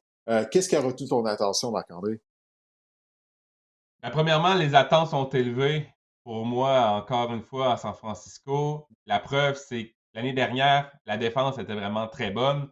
On était on a accordé le troisième plus bas total de points. On a accordé le huitième plus bas total de verges à l'adversaire. Et on a dit au coordinateur défensif Steve Wills, écoute mon gars, c'était pas suffisant. Parce que en 2022, on était premier, puis c'est ça qu'on veut être. Donc, ça me prouve à quel point les attentes sont très, très, très, très élevées. Mais oui, on a ajouté des joueurs en défense avec déjà une attaque, une défense qui a vraiment été excellente la saison dernière. Donc, on a fait quelques ajustements en attaque. Je pense honnêtement que les 49ers ont encore tous les ingrédients pour faire un bon bout de chemin en éliminatoire cette saison. Moi, c'est la défense qui m'inquiète du côté des Niners. Lorsqu'on regarde les départs, on a perdu plusieurs joueurs au niveau de la ligne défensive. Harry Armstead, Chase Young, Javon Kinlaw. Donc, ça a toujours été la force de l'unité défensive des 49ers depuis quoi, au moins 5 ans, là. Bien sûr, avec Nick Bosa en plus. Puis Nick Bosa n'a pas connu une grande saison l'année dernière. Il devrait se racheter cette année. Donc, tout commence avec le front de la défense du côté de l'unité défensive des 49ers de San Francisco. Et je suis pas certain que ce front-là va être aussi bon qu'il ne l'a été par le passé. Oui, bon, on a mis ce contrat à Malik Collins, un plaqueur anciennement des Texans de Houston. Leonard Floyd, là, qui roule sa bosse. L'année passée, il était avec les Bills de Buffalo. C'est un ancien choix de première ronde des Bears de Chicago. Mais ça, est-ce que ça va être suffisant? Parce que oui, bon, l'attaque de Kyle Shanahan, c'est bien beau. Christian McCaffrey, c'est bien beau. Brock Purdy, on sait, là, George Kittle, on possède une attaque qui est capable d'être explosive. Mais défensivement, c'est là, je crois pas qu'on va être la même défense. Et on va miser sur un nouveau coordinateur, comme tu l'as dit, c'est Woods, ce n'est plus là. C'est Nick Sorensen qui va le remplacer. Donc, c'est pour ça que moi, je me questionne un peu là, du côté des Niners, en particulier au niveau de l'unité défensive. Puis en attaque, par exemple, c'est vraiment, c'est dans la continuité. On a le retour des 11 joueurs qui ont participé au Super Bowl, des 11 partants au Super Bowl en attaque. C'est sûr, ce qui retient l'attention, c'est la situation contractuelle de Brandon Ayuk, hein, qui vraiment un sujet chaud avec les 40 en San Francisco en ce moment. Mais encore là, Brock Purdy, l'année dernière, a établi un record d'équipe pour les verges par la passe en une saison. On a vraiment une attaque explosive. Christian McCaffrey est le meilleur porteur de ballon de la NFL. Bref, j'ai hâte de voir. La ligne et l'attaque est excellente aussi. On a accordé 34 sacs la saison dernière. C'est le 6e plus bas total dans la NFL. Puis je pense qu'elle pourra faire de l'excellent travail. On a ajouté Ricky Pearsall aussi pour avoir plus de profondeur à la position de receveur de passe Repêchage, oui. avec Deebo Samuel, avec Brandon Ayuk. On a George Kittle de la position d'aller rapprocher. On a vraiment une attaque explosive. Puis on a vu que le système de Kyle Shanahan est vraiment efficace parce que si Christian McCaffrey tombe au combat, un gars comme Elijah Mitchell même euh, on l'a vu connaître du succès dans cette attaque-là, donc ça fonctionne avec euh, n'importe quel euh, n'importe quel porteur de ballon, bien que Christian McCaffrey vraiment est un porteur de ballon étoile est une coche au-dessus d'Elijah Mitchell. Mais je pense qu'en attaque, on n'a vraiment pas de souci à se faire. On a vraiment tous les atouts, tous les ingrédients pour connaître du succès en attaque cette saison. Ah, si Christian McCaffrey avait pas été victime d'un échappé au Super Bowl, souviens-toi, la Mm-hmm. première séquence des Niners, est-ce que ça aurait pas été eux qui auraient gagné la rencontre? En tout cas, moi, j'ai l'impression que oui, là, je garde souvenir de ça. J'avais choisi les Niners pour l'emporter, donc je l'ai sur le cœur, hein, cet échappé-là. Mais une chose qu'il faut mentionner, du côté de Brock Purdy, ça va être sa première saison morte euh, où il est en santé. Donc, moi, je m'attends à le voir continuer son amélioration au poste de corps. Souviens-toi, l'année dernière, il devait faire sa remise en forme à la suite de la blessure à un coude qu'il avait subi lors du match éliminatoire contre les Eagles de Philadelphie. Alors, il n'avait pas pu s'entraîner, il n'avait pas pu peaufiner son jeu. Là, cette année, il est en mesure de le faire. Donc, moi, je m'attends vraiment à une très bonne saison de la part de Brock Purdy. J'ai l'impression, justement, là, en raison des points d'interrogation du côté de la défense, on va miser un peu plus sur notre attaque du côté des Niners. Moi, je crois sincèrement que Purdy est en mesure de relever le défi. Pour moi, il n'y a aucun doute là-dessus. Maintenant, question de savoir qu'est-ce que les partisans des 49ers pensent de leur édition 2024. Ça s'en vient rapidement. Et puis, pour moi, ouais, ça résume un peu le match éliminatoire. Hein. On voit. euh, c'est quoi le nom de ce personnage-là encore dans le Roi Lion, là, C'est quand il Rafiki. soulève Simba dans les airs? Ah, Rafiki, ben c'est ça. Puis là, Rafiki, il a un autre lion dans les mains, c'est le logo des Lions de Détroit, puis il pitch ça au bout de ses bras, comme on dit en bon québécois. C'est ce qu'on a fait avec les Lions. Et puis, ouais, on est à l'envers un peu du côté des partisans. Ça fait plusieurs années que les Niners ont des meilleures formations de la NFL. 2 participations au Super Bowl, mais on n'a toujours pas été en mesure de ramener le trophée Vince Lombardi à San Francisco. Alors, la question que je me demande, c'est est-ce que la défense pourra être une force à la suite des départs et du changement de coordinateur en défense? Effectivement, c'est ce qu'on dit depuis tantôt. Toi, tu as des points d'interrogation en défense, tu as des questionnements. Moi, je pense qu'on devrait bien s'en sortir du côté des 49ers cette saison. On a remplacé des joueurs, c'est sûr, mais je pense qu'on va quand même effectuer du bon travail à ce niveau-là. L'année dernière, la défense était quand même excellente. Je pense qu'elle va continuer dans la même veine cette saison. Ben, si la défense est excellente, ça veut dire, j'imagine que tu crois que les Niners vont connaître une bonne saison.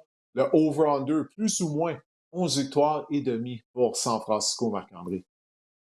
Petit truc pour vous, lorsqu'un un over-under, qu'un total de victoires est si élevé, c'est difficile quand même. Il faut être très confiant pour prendre le Hmm. plus, mais je pense que la fenêtre est T'as dit que ouverte à t'étais San confiant. Francisco. T'as dit que t'étais confiant. Alors, est-ce que t'es aussi confiant que ça? Hey, 12 victoires, c'est beaucoup, là. Je C'est sais. beaucoup. Parce que, mais je vais dire plus parce que justement, la fenêtre est ouverte. J'écoutais une entrevue avec John Lynch qui disait notre fenêtre est ouverte, on a 4 finales d'association, on a 2 Super Bowls, on n'a pas encore concrétisé. Ça nous prend encore plus de talent, ça nous prend encore plus de playmakers, on doit encore en ajouter des playmakers davantage. On a vraiment, la fenêtre est ouverte, on a de l'argent également sur la masse salariale pour pouvoir dépenser. Oui, les 49ers vont assurément s'emparer du premier rang de cette division-là. Et je pense que 12 victoires, c'est beaucoup, mais c'est pour une attaque comme ça, pour une équipe comme ça, je pense qu'on va s'y rendre assez facile. On a vu dans le bas du tableau que lorsque les 49ers avaient participé au Super Bowl contre les Chiefs, eh bien, ouais, contre les Chiefs, hein, ils viennent de perdre contre les Chiefs. Je parle à la suite de la saison 2019, mais ils avaient raté les éliminatoires en 2020.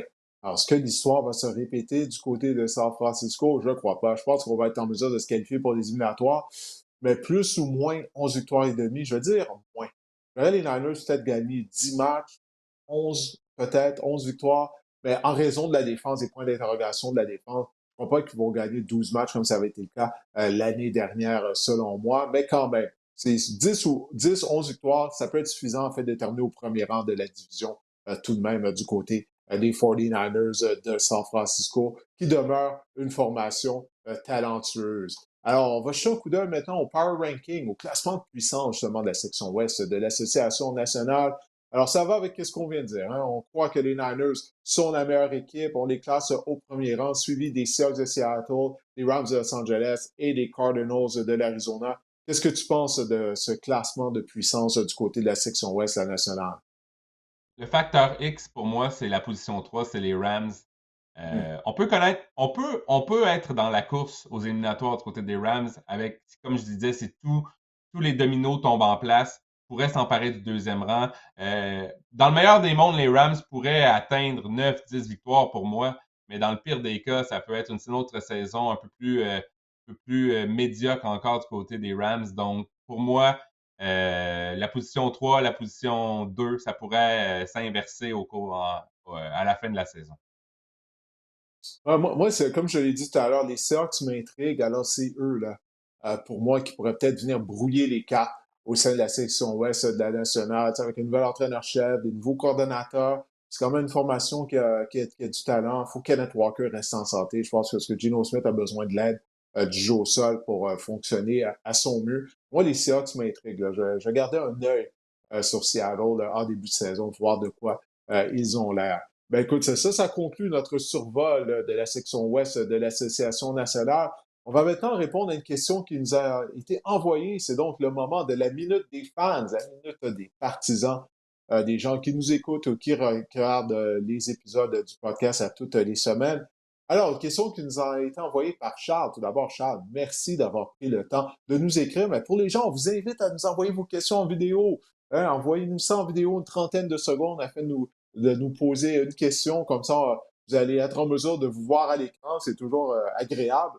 Alors, envoyez-nous ça en vidéo. Alors, Charles nous demande, avec la sélection de Caleb Williams et de Rome Odunze, puis avec les ajouts de Keenan Allen et de DeAndre Swift, les Bears seront-ils en mesure de participer aux éliminatoires dès cette saison? Eh bien, on a parlé en long et en large des Bears de Chicago la semaine dernière lors de notre survol de la section nord de la NFC. Alors, Charles, si vous nous écoutez ou vous nous regardez, que vous n'avez pas regardé l'épisode de la semaine dernière, bien, je vous invite à le faire sur la chaîne YouTube du podcast afin de regarder ce qu'on avait à dire à propos des Bears de Chicago. Alors oui, Caleb Williams, on a fait des efforts afin de bien l'entourer, mais la ligne à l'attaque des Bears demeure suspecte. Et est-ce qu'on pourra passer le ballon à outrance? lorsqu'on va arriver au mois de novembre, au mois de décembre, au mois de janvier, à Chicago, à la fin de la saison, justement, où il faut gagner des matchs pour se qualifier pour les éliminatoires. Moi, j'ai bien hâte de voir ça parce que la température est toujours un facteur à Chicago. Même au mois d'octobre, des fois, là, il peut y avoir des journées où c'est très venteux, où c'est pluvieux. Le surnom de Chicago, c'est quoi? C'est la ville des vents. Alors moi, j'ai bien hâte de voir ça. Ça sera suffisant pour qu'on se qualifie en éliminatoire du côté des Bears. J'ai des doutes. J'ai des doutes que ce sera suffisant. Mais encore une fois, Charles, merci de nous avoir envoyé, oui, cette question. Puis encore une fois, les gens qui regardent le podcast, je vous invite à nous envoyer vos questions en vidéo. L'adresse du podcast, l'adresse courriel, c'est le sacducar@gmail.com, le sacducar@gmail.com, ou vous pouvez m'envoyer vos vidéos sur mes réseaux sociaux, que ce soit sur Instagram ou Twitter. Maintenant, on va se tourner du côté du fantasy football, là, toujours en compagnie de Marc-André. On va parler de quoi tu vas nous parler exactement, Marc-André? Parce que là, tu as trouvé un sujet qui était intéressant, je trouve. On va parler des positions, des batailles au camp d'entraînement. Les camps d'entraînement, Didier, les recrues, je crois que ça se rapporte, on se rapporte cette semaine, les quarts et les recrues du côté des différents camps dans la NFL. Donc, je veux parler des batailles à certaines positions, à des positions clés qui vont être, disons, qui vont être nécessaires ou qui vont être importantes pour le fantasy football. Et je commence par la bataille des carrières, probablement la bataille la plus médiatisée au cours des prochaines semaines, celle des Steelers de Pittsburgh entre Russell Wilson et Justin Fields. Didier, on a dit en ce moment du côté des Steelers que c'est Russell Wilson qui détient la pole pour entamer le camp d'entraînement. Wilson, l'année dernière, il a terminé comme quart numéro 14 au niveau fantasy. Il a été cependant une fois seulement dans le top 5 à la position la saison dernière. Justin Fields, il a terminé comme quart numéro 17 la saison dernière au niveau fantasy. Ça a été vraiment une saison décevante pour lui. Il a été blessé, par exemple, sauf qu'il a terminé 5 fois dans le top 5 en 12 matchs à la position et 3 fois dans les 5 dernières semaines. Donc, Justin Fields, évidemment, s'il obtient le poste de numéro 1 des deux quarts, ce sera le quart le plus payant au niveau fantasy. Je le répète, Justin Fields est le meilleur exemple d'un quart extrêmement payant fantasy, qui a un quart qui en réalité est coup-ci coup-ça pour une équipe de la NFL. Grâce à ses jambes, Justin Fields, il va être payant. Wilson est le meilleur passeur et le passeur le plus précis, spécialement dans les zones profondes. C'est pour ça qu'en ce moment, on voit des joueurs comme George Pickens avoir vraiment de l'engouement fantasy autour de lui parce qu'on se dit que Russell Wilson, enfin, ce sera pas Mason Rudolph, ce ne sera pas Kenny Pickett. Enfin, on va pouvoir trouver George Pickens dans les zones profondes. Par contre, les Steelers, selon moi, vont avoir une attaque plus axée sur le jeu au sol cette saison avec Arthur Smith, avec Najee Harris, Jalen Warren. Donc, pour moi, j'ai bien hâte de voir, mais c'est sûr que c'est vraiment deux quarts avec deux profils différents. Wilson ne court plus comme à ses beaux jours. Donc, pour moi, cette bataille-là au camp va vraiment dicter la valeur de certains joueurs. Je pense à des receveurs comme Pickens, comme Freiermuth et à même des quarts comme Justin Fields. Il pourrait grimper s'il réussit à battre Russell Wilson au camp d'entraînement. On n'oubliera pas qu'on a une divergence d'opinion. Toi, tu crois en Russell Wilson, tu crois qu'il va être le carrière pendant toute la saison. Moi, je crois que Justin Fields va finir par lui ravir le poste de partant à un certain moment durant la saison régulière. Pas durant le camp d'entraînement, mais durant la saison régulière. Bref, on va avoir l'occasion d'en discuter durant l'automne. Pour le fantasy football, Didier, Justin Fields, c'est l'idéal. Mais je pense pas que les entraîneurs de football de la NFL pensent au fantasy football lorsqu'il vient le temps de choisir un quart ou d'effectuer des plans de match. Ah, définitivement pas. Maintenant, il y a la bataille des carrières au Minnesota qui sera surveillée. On en a parlé un peu la semaine dernière, mais je veux m'attarder peut-être plus au volet fantasy de la bataille entre Sam Darnold et J.J. McCarthy. Je suis d'accord avec, on en parlait la semaine dernière, Didier, je suis d'accord que J.J. McCarthy va être le quart partant des Vikings cette saison. À un moment dans la saison, la question c'est de savoir quand, parce que l'attaque de Kevin O'Connell au niveau fantasy, elle est payante. L'année dernière, on se rappelle qu'un gars comme Nick Mullins a vraiment connu des grosses semaines fantasy, donc ça prouve que peu importe le nom qui est au poste de quart au niveau des Vikings, elle peut devenir payante au niveau fantasy. Sam Darnold, 63 touchés 56 interceptions en carrière, donc il ne pourra pas retenir, selon moi, J.J. McCarthy bien longtemps. C'est sûr que McCarthy, le point d'interrogation, c'est qu'il dirigeait une attaque qui était axée sur le jeu au sol à l'Université du Michigan la saison dernière.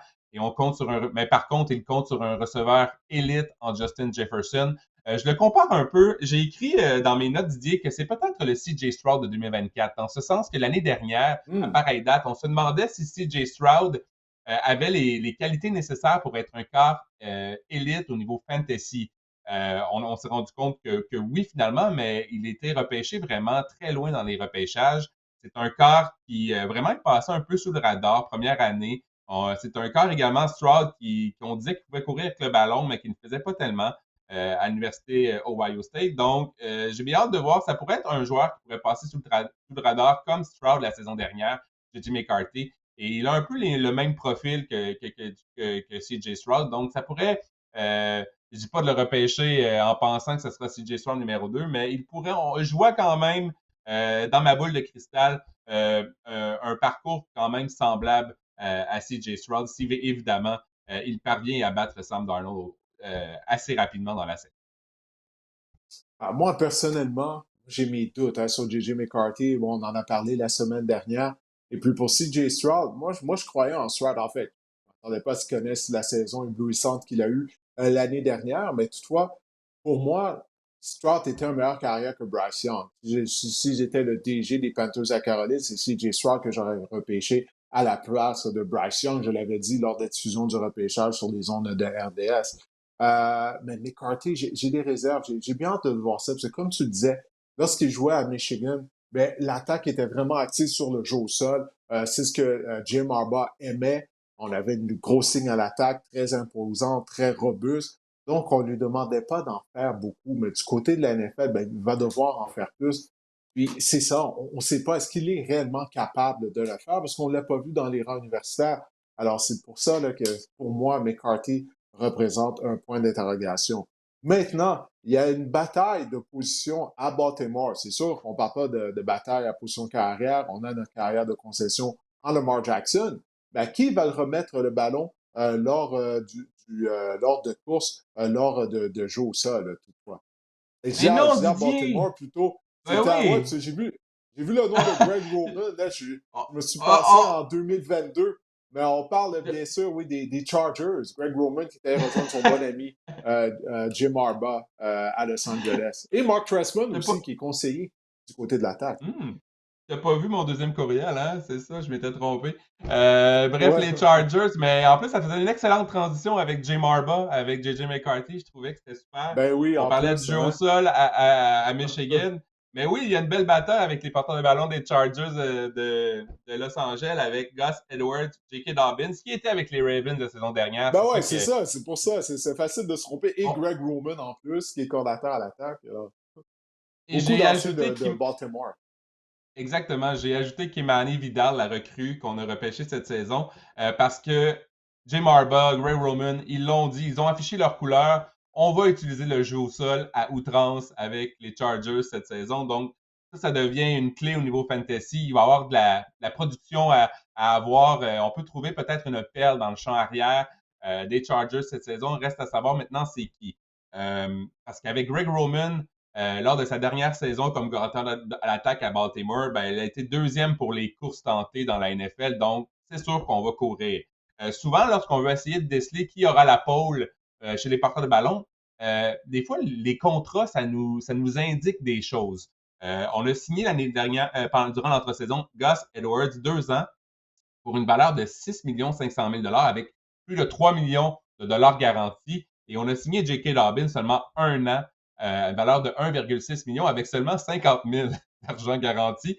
Donc ça, ce que ça me dit, c'est que J.K. Dobbins, s'il ne fait pas l'affaire, s'il n'est pas en santé, parce que c'est ça le problème avec J.K. Dobbins, il était vraiment un porteur de ballon prisé à sa sortie des rangs universitaires, mais il n'a pas été épargné par les blessures lors des dernières années. En fait, il a raté 42 matchs sur une possibilité de 67 depuis son année de repêchage. Donc, c'est Imagine. vraiment ça le problème avec J.K. Dobbins. Donc, pour moi, ça me dit qu'en ce moment, Gus Edwards a la pole du côté des Chargers de Los Angeles. Par contre, on a repêché un gars qui s'appelle Kimani Vidal, qui est un choix de 6e ronde de l'université Troy. Pour vous faire un peu le portrait rapidement, c'est le meneur pour les verges au sol dans toute la NCAA, toute division confondue la saison dernière.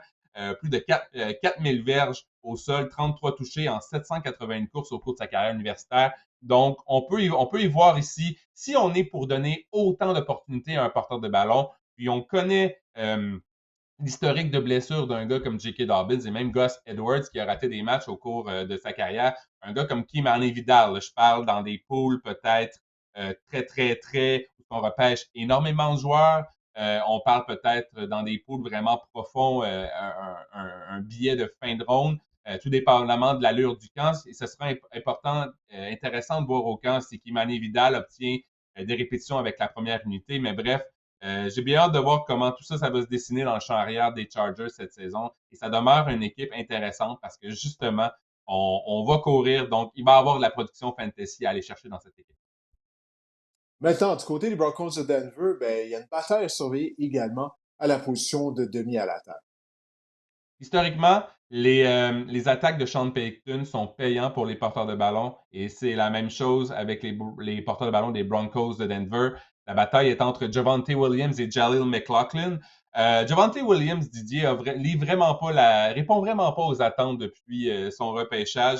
Il n'a jamais atteint le plateau des 1000 verges ou il n'a jamais inscrit plus de 4 touchés en une saison. C'est sûr qu'il a été vraiment blessé. Javonte Williams, il est revenu la saison dernière, puis on a vu que son efficacité n'était pas au rendez-vous en 2023. Ça a ouvert la porte la saison dernière à l'explosif petit porteur de ballon de Jaleel McLaughlin du côté des Broncos. Il a été le deuxième pour les verges par course chez les porteurs avec au moins 50 courses la saison dernière. Donc, avec l'échantillonnage, il était petit du côté de McLaughlin, mais il était explosif. Il a tiré le meilleur de ses opportunités la saison dernière. 5e pour les verges par cible dans le jeu aérien. Donc, c'est un excellent porteur-ballon avec d'excellentes mains. Par contre, il n'a jamais obtenu plus de 13 opportunités par match parce qu'il mesure entre autres 5 pieds 7, pèse 185 livres. C'est pas une charpente, disons, de vache à lait, mais il a des qualités, des atouts. On est loin de Derrick Henry. Non, c'est ça. Mais il a des atouts que Sean Payton recherche d'un porteur de ballon. On parle de Alvin Kamara, on parle de Mark Ingram, on peut même remonter à Pierre Thomas, qui a connu quand même des bonnes saisons avec les Saints de la Nouvelle-Orléans. Il a des qualités excellentes dans le jeu aérien, explosif lors du jeu au sol. Donc, pour moi, Jaleel McLaughlin, ça serait intéressant de voir comment on va se partager le travail dans le champ arrière chez les Broncos de Denver. Et les Packers de Green Bay, eux, misent sur ce qui est pas possiblement le groupe de receveurs, un des plus talentueux, en tout cas. Je dirais pas le plus talentueux, mais définitivement un des plus talentueux de la NFL. Ce qui est intéressant, c'est que ce sont tous de jeunes joueurs. Et ça va être mêlant du côté fantasy parce qu'on part de la prémisse que Didier, Jordan Love, vraiment, a connu une fin de saison incroyable. On part de la prémisse qu'il va essayer de poursuivre sur cette lancée-là. Il a lancé 33 passes de toucher la saison dernière. C'est bon pour le deuxième plus haut total dans la NFL derrière Dak Prescott. Et là, on a 4 receveurs qui... c'est dur à démêler tout ça. On a Jaden Reed, qui est présentement le receveur numéro 35 en termes de ADP, qu'on dit en anglais, de rang de sélection moyen. C'est le 35e à la position de receveur de passe. On a Christian Watson qui est en position 41. On a Romeo Doubs qui est en 56. Et le jeune Dontayvion Wicks qui est en receveur numéro 67. On se dit qu'on aimerait avoir une portion de cette attaque aérienne-là. Par contre, qui va sortir du lot? Je pense encore que le mâle alpha de ce groupe-là, ça demeure Christian Watson s'il est en santé. Parce que l'année dernière, entre la semaine numéro 5 et la semaine numéro 13, lorsque Christian Watson est en santé, il a couru 83% des tracés. C'est un sommet chez les Packers. Par contre, un gars comme Dontayvion Wicks, on a vu en fin de saison vraiment, on s'est mis à l'utiliser davantage. Il a été ciblé au moins 6 fois dans 3 des 4 derniers matchs. Et on a un gars comme Jaden Reed qui vraiment, on l'utilise un peu dans le jeu au sol, dans le jeu aérien. On lui donne des portées également. On tente. C'est un joueur avec des habiletés, avec une vitesse. Il est assez explosif également. Donc, on crée des opportunités pour lui. Donc, ce sera intéressant de voir qui sera sous le radar, qui sortira du lot. Je pense que Wicks, en ce moment, est un choix sous le radar judicieux, mais ça peut changer parce que c'est ça. Il va falloir regarder le camp des Packers, savoir qui est avec la première unité, quel pourcentage de tracés on court avec la première unité avec Jordan Love. Donc, tout ça, pour essayer de démêler tout ça, parce que c'est 4 receveurs, on ne sait pas trop où lancer notre fléchette, prendre notre billet de loterie. Qu'est-ce qu'on va prendre? Un banco? Est-ce qu'on va prendre un 6,49? Est-ce qu'on va prendre un autre, une Un autre billet de banco. loterie? On ne sait pas. On sait pas trop, mais je pense que le camp d'entraînement des Packers pourrait nous éclairer à ce niveau-là. Oui, puis Watson, il semblerait qu'il a réglé ses problèmes aux ischio-jambiers. Mhm. Qu'est-ce que je disais, c'est qu'il avait une jambe qui était plus grosse que l'autre, il avait de ses jambes qui était beaucoup plus forte que l'autre, donc il a travaillé là-dessus au cours de la saison morte. Là, il semblerait qu'il aurait réglé le problème. On va voir, on lui souhaite. Ça peut un peu passer justement à Tyson Philpott avec les Alouettes qui avaient des problèmes aux ischio-jambiers, puis les Samouraïs durant la saison morte a fait travailler avec les préparateurs physiques des Alouettes. Puis regarde, jusqu'à présent, tout va bien pour Philpott. Il est en santé, il est très explosif. Alors, on va souhaiter la même chose pour Christian Watson, parce que physiquement, c'est un spécimen. Il est tellement rapide pour son gabarit. Là, c'est un gros bonhomme, là, Christian Watson. Alors, pour moi, c'est lui le plus talentueux du groupe. La question de savoir est-ce qu'il pourra rester en santé. Ben écoute, Marc-André, on a fait le tour. Je te remercie pour ta collaboration aujourd'hui en discutant des Alouettes, de la section ouest de la nationale et bien sûr du fantasy football. On remercie également Noah Saint-Just et on remercie Guillaume sans qui rien ne serait possible ou à peu près. Alors, on espère que cet épisode du podcast Le Sac du Cœur vous a plu. On vous reparle la semaine prochaine.